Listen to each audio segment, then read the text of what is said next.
The spice in your grandmother's pumpkin pie recipe can make you hallucinate for 3 days straight. And doctors have known since 1576, when a physician recorded the first case.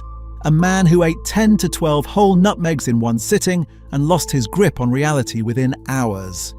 The culprit is a natural chemical in nutmeg named myristicin, which the body converts into something chemically close to a compound found in the drug MDMA, and roughly 2 teaspoons of the ground spice is enough to trigger it.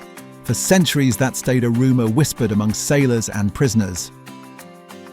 Today, American poison control centers still log new cases every year. And for most of human history, a drug hiding on the spice shelf wasn't even the strangest thing about spices. The strangest thing was who was allowed to have any of them at all, because across 6,000 years of seasoned food, that answer had almost nothing to do with taste and almost everything to do with power. Let's dig in. Almost none of the spices in a modern kitchen come from where they're used. Black pepper, the most heavily traded spice on earth, comes from a single climbing vine, Piper nigrum, native to the Malabar coast of southwestern India. The plant produces a cluster of small berries, and those berries are the entire spice. Every color of peppercorn on a supermarket shelf, black, white, green, red, comes from that same fruit. And the colors don't mean what most people assume. Black and green pepper are picked at the same moment, both unripe. The divergence happens afterward.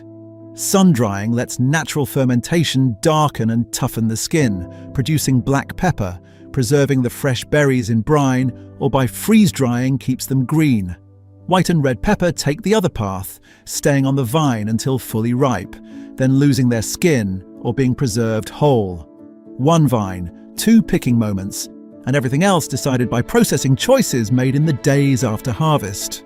Even today, some of the most prized pepper grades in the world, Tellicherry and Malabar, still come from that same original stretch of coastline in Kerala, where the vine has been cultivated for so long that entire trading ports grew up around it centuries before any European ship reached the coast.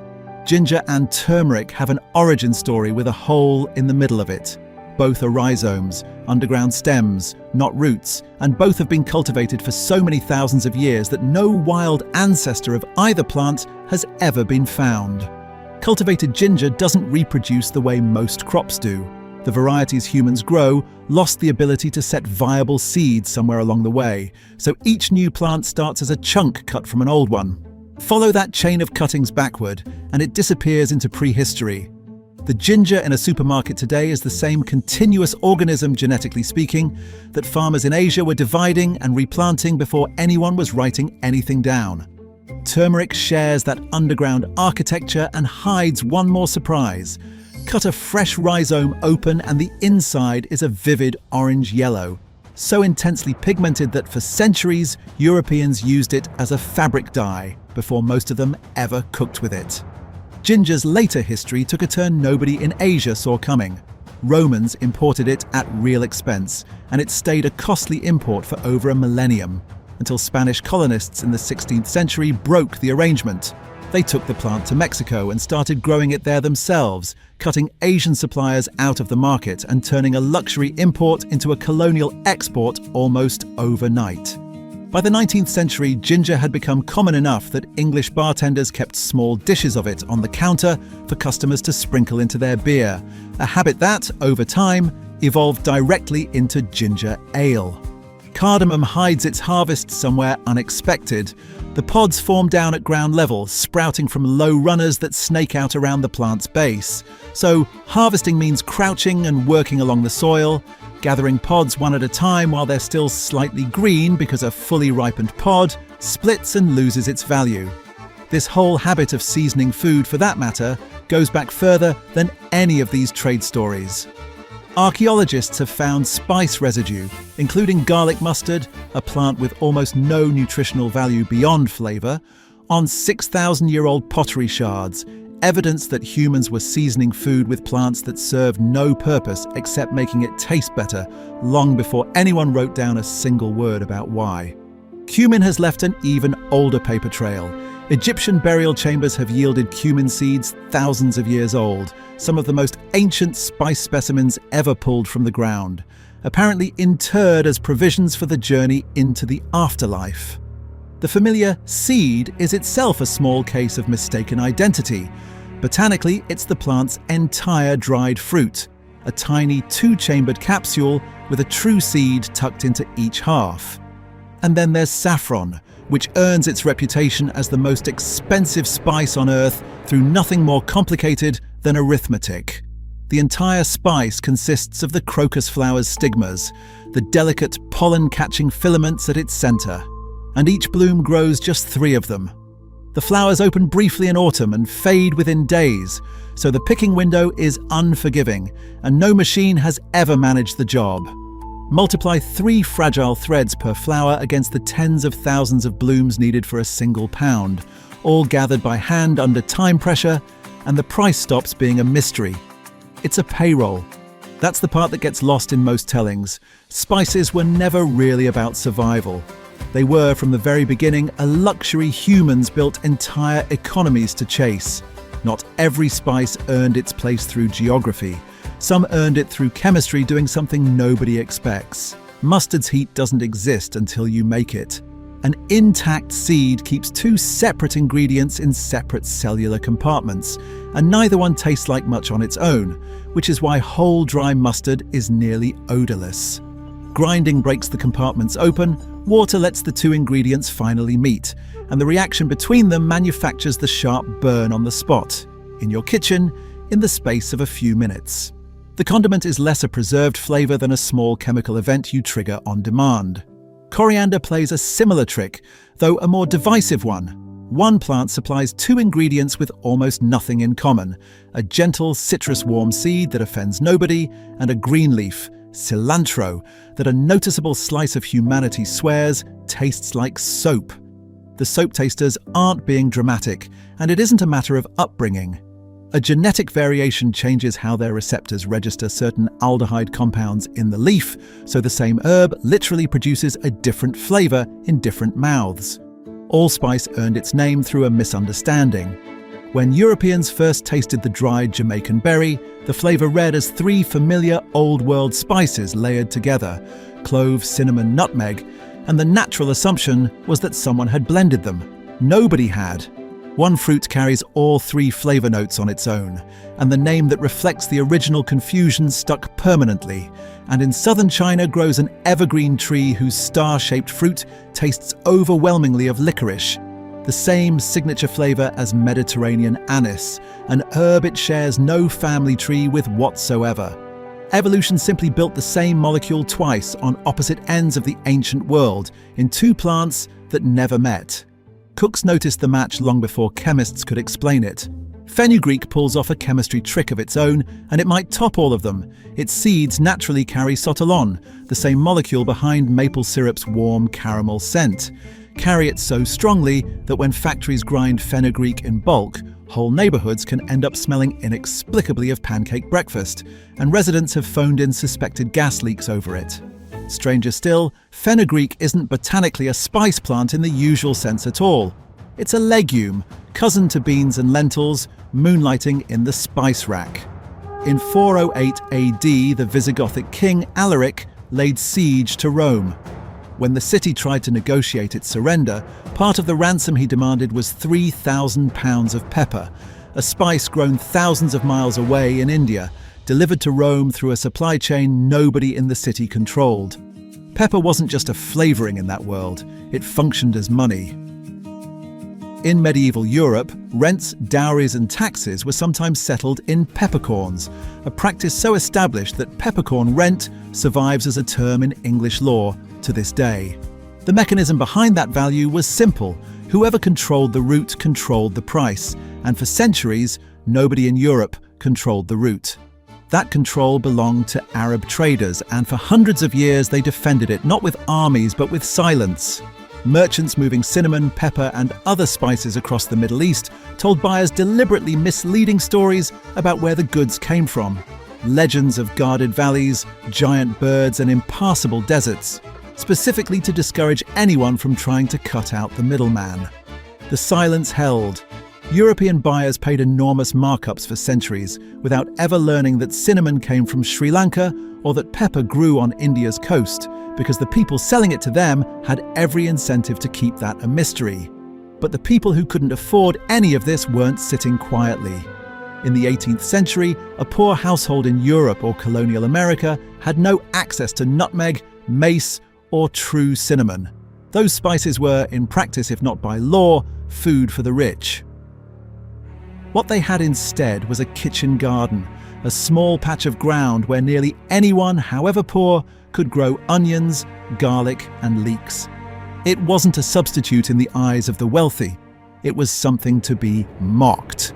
The diarist Nicholas Creswell, travelling through the mid-Atlantic colonies in 1776, described being served a stew so heavily flavoured with garlic that his travelling companion refused to eat it, and recorded with open distaste that this was just what these people ate.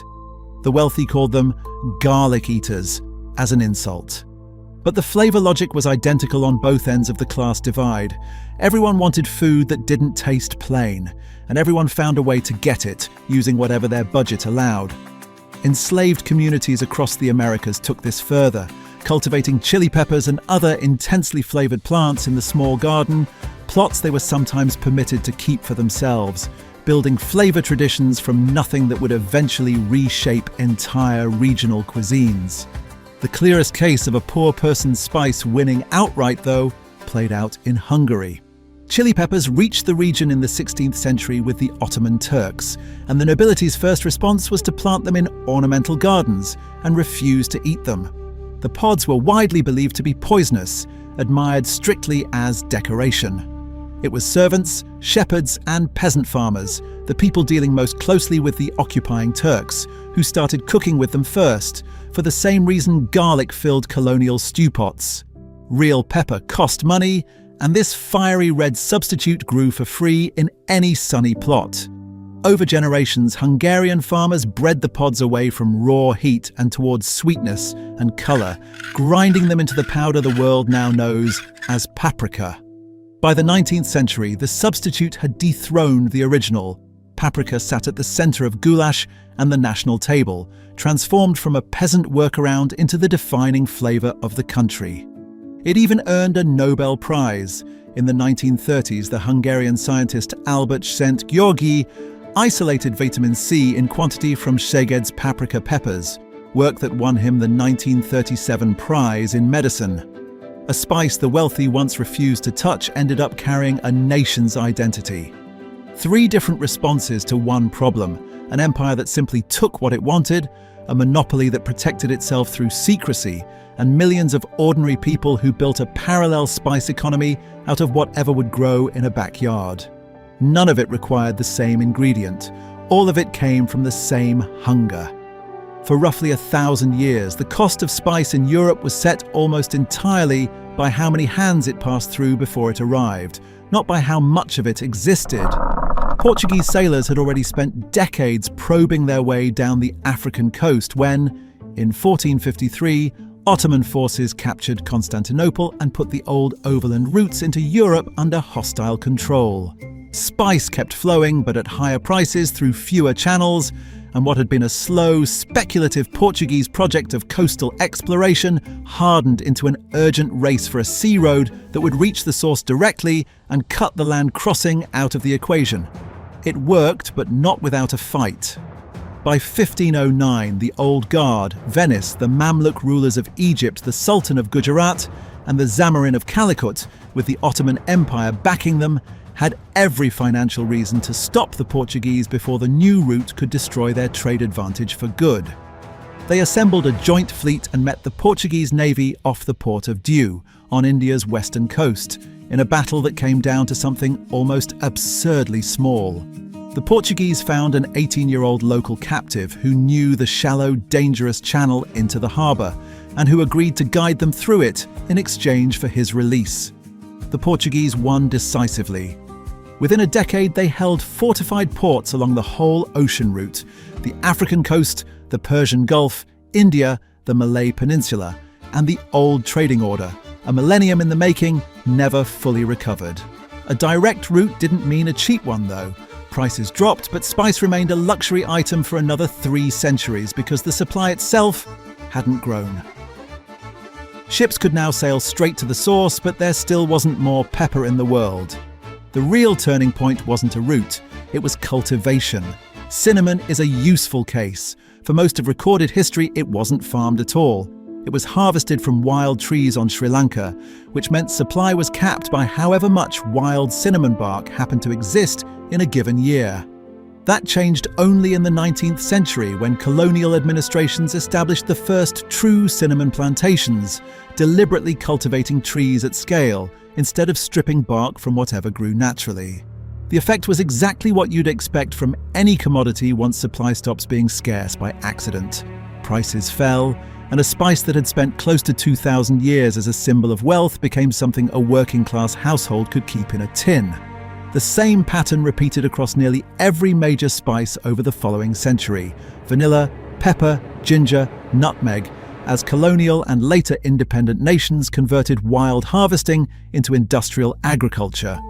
The empires that had fought wars over control of spice-producing land had, without really intending to, engineered their way out of the very scarcity that made the fighting worthwhile in the first place. The standard telling of all this is a triumph. Humans reached across oceans and brought the world's flavors home. Honesty requires looking at what that triumph cost. The Spice Islands of eastern Indonesia, source of the world's nutmeg supply for centuries, were fought over so ruthlessly by Portuguese, Dutch, and English trading companies that European colonial powers destroyed entire local populations to secure a monopoly and burned clove and nutmeg trees on islands they didn't directly control simply to keep global supply, and therefore price, artificially high. A resource that grew naturally on a handful of small islands became the reason those islands were nearly emptied of the people who had always lived there. There's a smaller, darker footnote too, one that almost never makes it into the telling: what nutmeg genuinely does to a human body in large enough doses. That 1576 case wasn't an isolated curiosity. A single Texas poison center recorded 17 separate nutmeg poisoning cases over just one 10-year stretch, nearly 2/3 of them deliberate. California's poison control system found something similar. The large majority of its recorded nutmeg exposures between the late 1990s and 2008 were intentional and disproportionately involved people between 13 and 20 years old. In at least one documented case, a child fell into a reversible coma after eating a handful of mace, nutmeg's sister spice, made from the same seed's outer covering. The compound behind all of it, myristicin, is also a natural insecticide, which is part of why the plant evolved to produce it in the first place. A chemical defense that happens to double at a high enough dose, as a hallucinogen in the one species reckless enough to eat it on purpose. Ask most people where Sichuan pepper comes from, and they'll say China, and they'd be right. The plant is genuinely native to the Sichuan region, part of a family of trees called xanthoxylum that produce not heat, but a tingling electrical numbness. Researchers who studied the effect found the active compound fires the same nerve receptors that respond to physical vibration. The tongue isn't tasting anything so much as feeling a hum that isn't there. What almost nobody outside a fairly small part of the world knows is that a close relative of that plant grows wild 800 miles south on the Indonesian island of Sumatra and produces something related but distinctly its own. It's called andaliman, and it belongs to the Batak people of North Sumatra, an ethnic group whose cuisine is built around it the way Sichuan cooking is built around its own numbing pepper. Andaliman is less intense than its Chinese cousin and carries a stronger citrus note, closer to lime peel than to anything you'd call peppery. And it shows up in Batak dishes like sang sang, a rich stew of pork or buffalo simmered in a sauce built partly around the spice's numbing bite. It isn't a variant of Sichuan pepper, and it isn't a substitute for it. It's an entirely separate plant that evolved a nearly identical trick, a numbing, not burning heat, thousands of miles away, in a cuisine that gets almost no attention outside Indonesia itself. Two unrelated peoples on opposite sides of Asia independently built entire flavor traditions around trees that stun the tongue instead of setting it on fire. Nutmeg and cloves usually get told together since both came out of that same corner of Indonesia and both were fought over by the same handful of European trading companies. But cloves had a second act nobody who only knows the Dutch East India Company version ever hears about. And it happened an ocean away, off the coast of East Africa, on an island most people couldn't place on a map. In 1840, Said bin Sultan, the ruler of Oman, moved his entire capital from Muscat to the island of Zanzibar. Not for cloves initially, but because the East African side of his territory had become more profitable than the Arabian side. Once he was there, he saw what the island's climate could do, and he built one of the most complete monoculture economies in spice history around it. By the end of the century, Zanzibar and its neighbouring island of Pemba were producing something close to 90% of the entire world's clove supply, a level of dominance the Dutch had once held over nutmeg through military force, and now an East African sultanate held through soil and climate alone. The empire built on that dominance ran on slave labour at a scale that's hard to overstate. At its peak, enslaved people made up as much as 2/3 of the archipelago's entire population, working clove and coconut plantations that had turned two small islands into the spice capital of the world.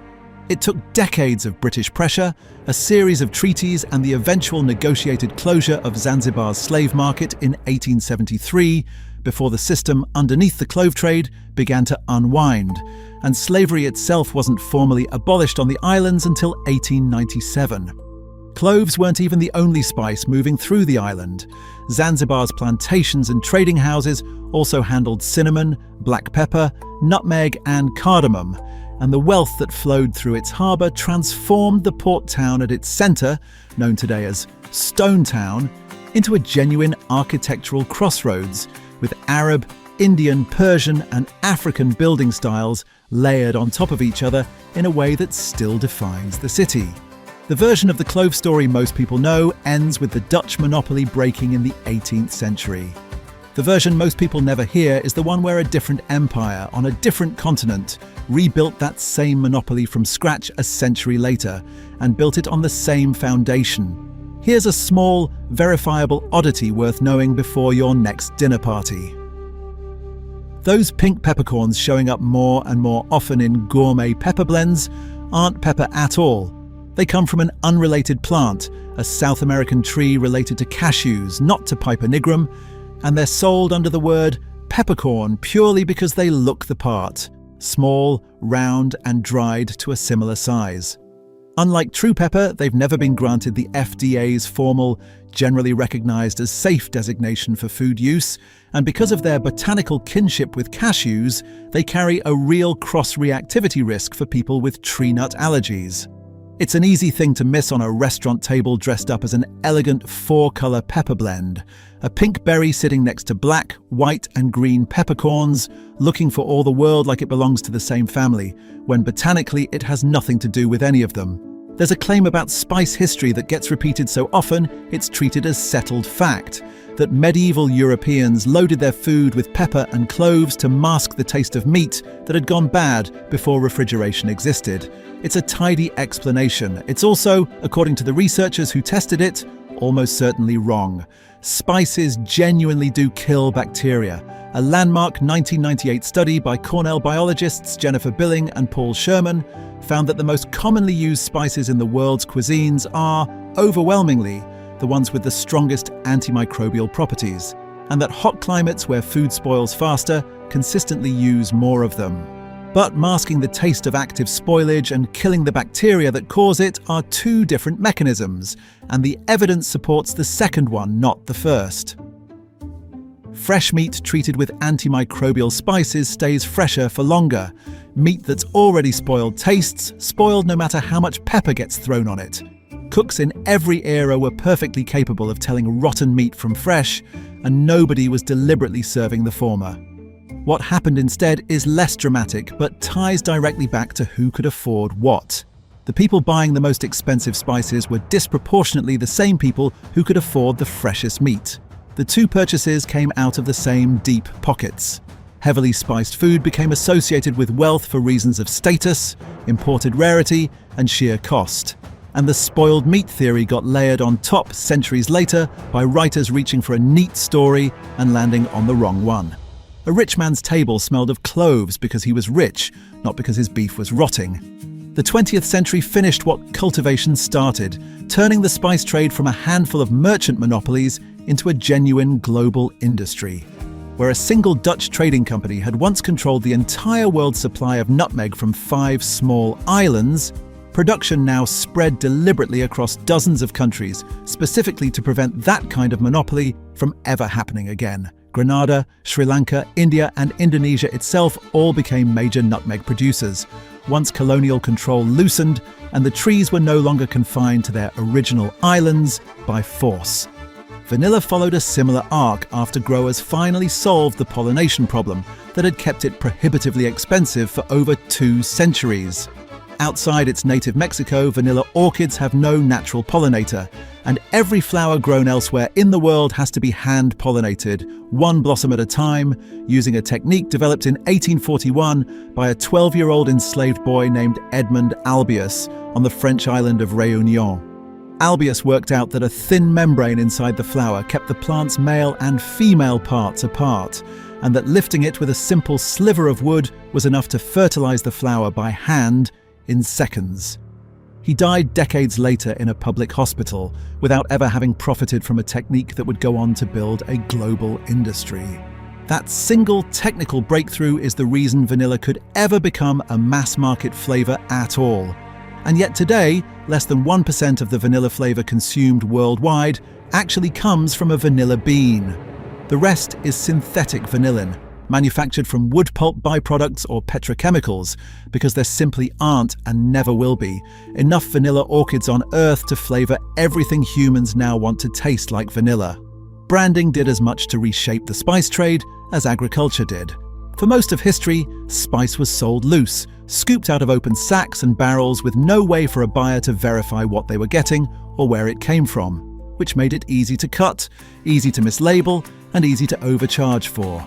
That started to change in 1896 when a small Baltimore door-to-door extract business named McCormick, founded 7 years earlier by a 25-year-old named Willoughby McCormick, bought a spice company and began doing something that sounds unremarkable now but wasn't at the time, selling spice in small, sealed, branded packages instead of loose from a barrel. It let a buyer trust a name instead of having to trust whichever merchant happened to be standing behind the counter that day. And it's the same basic model that turned a 6,000-year-old luxury good into something sold today in a plastic jar with a recognizable red cap on a shelf next to dozens of competitors doing exactly the same thing. Cinnamon's modern chapter is quieter, but no less odd. Roughly 90% of what's sold as cinnamon worldwide today is cassia, a related but different tree, and in the United States there's no legal requirement to say so. The FDA's labeling rules don't distinguish between the two, so both can be sold under the same word on the same shelf. True Ceylon cinnamon, the species most of history's spice traders were fighting over, is delicate, low in a liver-toxic compound called coumarin, and largely absent from ordinary supermarket jars. What replaced it isn't fraud exactly. Cassia is a real spice with its own long history, but it means most people alive today have never tasted the specific plant that helped launch a global trade war without ever finding out. India alone now produces roughly 3/4 of the world's spice supply by volume, spanning everything from black pepper and cardamom to turmeric and chili. Black pepper itself, the spice that once justified building an entire trade route around a single fruit, is today grown at industrial scale far outside its ancestral home in Kerala. Vietnam alone now accounts for a substantial share of the world's total pepper exports, a country that wasn't a meaningful player in the spice trade for nearly all of the history covered so far. Spice has gone from a commodity so valuable it was used to ransom cities to one so common that a jar of it costs less than a cup of coffee.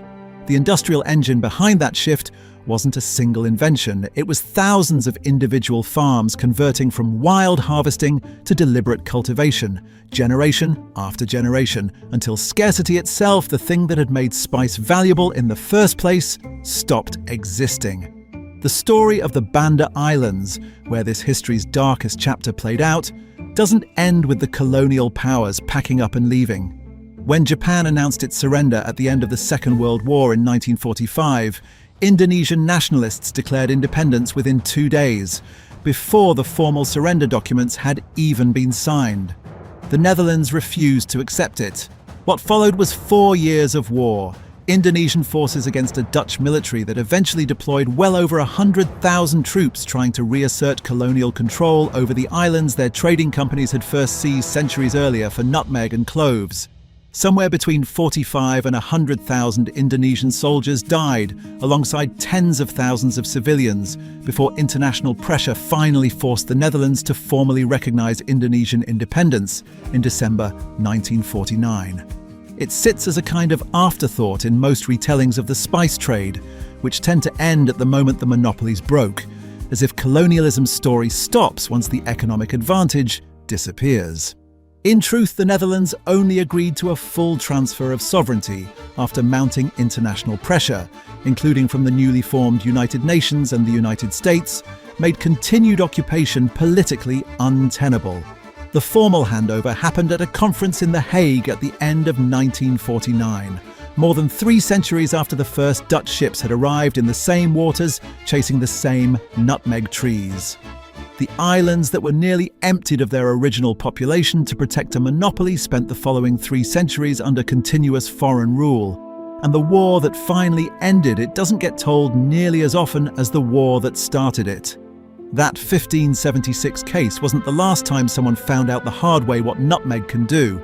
In the past several years, emergency physicians in the United States have reported a steady trickle of cases tied directly to a specific piece of internet content. Teenagers filming themselves eating large quantities of ground nutmeg for a social media challenge, chasing the same hallucinogenic effect a 16th century physician first documented in a single patient with no internet, no camera, and almost certainly no idea what compound in the seed was doing it to him. Doctors treating these cases describe symptoms that would have been just as recognizable to Matthias de Labelle in 1576 as they are to an emergency room today. A pounding heart, dilated pupils, dry mouth, and a wave of anxiety patients often describe as a feeling of impending doom, arriving hours after ingestion and, in some cases, lingering for days. The chemistry hasn't changed in 450 years. Neither has the basic human instinct that drove someone to eat 12 nutmegs in the first place, whatever the reason: curiosity, desperation, or simply wanting to feel something a jar of pumpkin pie spice was never meant to make you feel. Every spice in this story got wherever it ended up because someone somewhere wanted more flavor than their circumstances technically allowed. A king demanding ransom in peppercorns, an Arab merchant inventing a myth to protect a trade secret, a poor colonial family growing garlic in a backyard because nutmeg was never going to be an option, a Batak cook building an entire regional cuisine around a numbing pepper nobody outside Sumatra has heard of, an Omani sultan rebuilding a monopoly on an island more than 2,000 miles from home. The empires and the monopolies get most of the attention because they left the most paperwork: treaties, trade ledgers, colonial records, the kind of documents historians can cite. But the people who never got a treaty written in their name were doing the same thing, just with whatever was available to them: a backyard plot, a locally growing tree, a technique nobody had thought to try before a 12-year-old boy on a small island figured it out with a sliver of wood. None of it required the same ingredient, and almost none of it required permission. 6,000 years after the first garlic mustard residue was pressed into a piece of pottery, humans are still doing the same thing for the same reason: grabbing whatever flavor their world puts within reach, whatever the budget, whatever the century, because bland food has never once been good enough. The actual unbroken thread running through this entire story isn't conquest, and it isn't even commerce. It's the same simple refusal repeated by nearly everyone who's ever cooked a meal in any century, on any continent, with any budget at all. The refusal to settle for food that tastes like nothing. If you didn't see that coming, hit subscribe. There's more forgotten history where that came from.